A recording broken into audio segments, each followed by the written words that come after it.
baarlamaanka UK ayaa talaadada berito ah lagu wadaa in muddo kooban uu dhageysto dood ku saabsan jamhuuriyadda iskeed ugu dhawaaqday madaxbanaanida ee Somaliland ee uu soo gudbin doono xildhibaan Gavin Williamson oo laga soo doorto koonfurta Staffordshire ee dalkaasi Britain.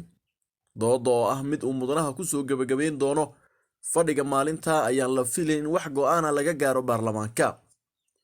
Ma aha markii ugu horeysay ee baarlamaanka UK uu dhageysto dood ku aadan aqoonsiga Somaliland oo sheegtay in 1991 ay ka go'day Soomaaliya inteeda kale. bishii December 2019 11 xildhibaan oo u badan xisbiga Labour-ka ayaa gudbiyay motion ah in baarlamaanka UK uu aqoonsado Somaliland maadaama ay ahayd maxmiyad ay Britain xukumi jirtay. mid ka mid ah xildhibaanadaas ayaa markii dambe ka noqday motionka.